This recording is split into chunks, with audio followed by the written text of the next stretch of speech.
नमस्कार मैत्रिणींनो, आपल्या मोरया महाराष्ट्रीयन किचन अँड ब्लॉग्समध्ये आपले मनापासून स्वागत आहे। पावसाळा सुरू झाला की आपल्या सगळ्यांच्या मनात सर्वप्रथम आठवण येते ती म्हणजे गरमागरम बटाट्याची भजी।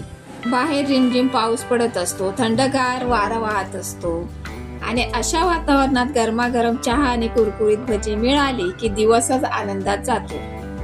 आपल्या महाराष्ट्रात जवळजवळ प्रत्येक घरात पावसाळ्यात भजी बनवण्याची प्रथाच आहे। चला तर मग बनवूया गरमागरम बटाट्याची भजी। बटाट्याची भजी बनवण्यासाठी सर्वात प्रथम बटाटा ताजा असला पाहिजे।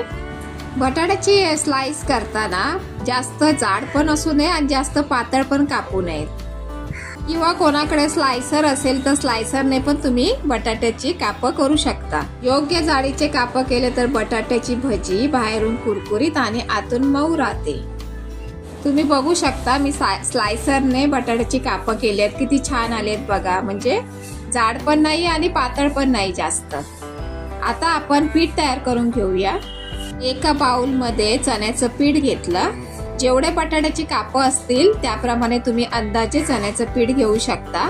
त्यानंतर मी 1 चमचा रवा घातला। तुम्ही आता नोटीस केलं असेल की मी तांदळाच्या पिठाऐवजी 1 चमचा रवा घातला। अशी भजी तुम्ही रवा टाकून करून बघा। रवा घातला ना तर भजी छान खुसखुशीत होते। मग त्यात 1 चमचा लाल तिखट, ओवा व चवीनुसार मीठ टाकून घेतलं व छान असं बॅटर तयार करून घेतलं। बॅटर तयार करताना त्यात थोडं थोडं पाणी घालून मध्यम घट्टपणा असा ठेवायचा, कारण बॅटर पातळ झाले ना तर ते बटाट्याला व्यवस्थित कोट नाही होत।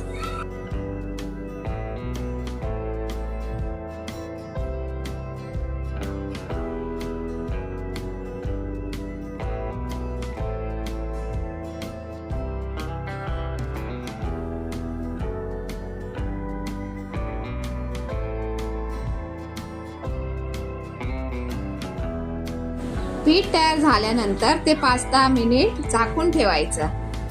असं हे बघा, तुम्ही याप्रमाणे पीठ तयार करून घ्या। भजी तळण्यासाठी तेल योग्य प्रमाणात तापले पाहिजे। तेल कमी गरम असेल तर भजी जास्त तेल शोषतात आणि तेल जास्त गरम असेल तर बाहेरून लगेच लाल होतात। त्यामुळे भजी तळताना मध्यम आचेवर भजी सोनेरी रंग येईपर्यंत तळली तर आतून आणि बाहेरून व्यवस्थित कुरकुरीत होते।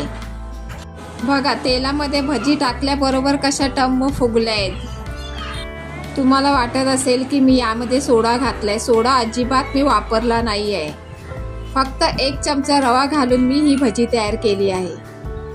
भजी तेलातून बाहेर काढताच त्यातून उठणारी वाफ आणि सुगंध पाहून तोंडाला पाणी सुटतं आणि त्याच वेळी असं वाटतं की गरमागरम चहाचा कप हातात आला पाहिजे।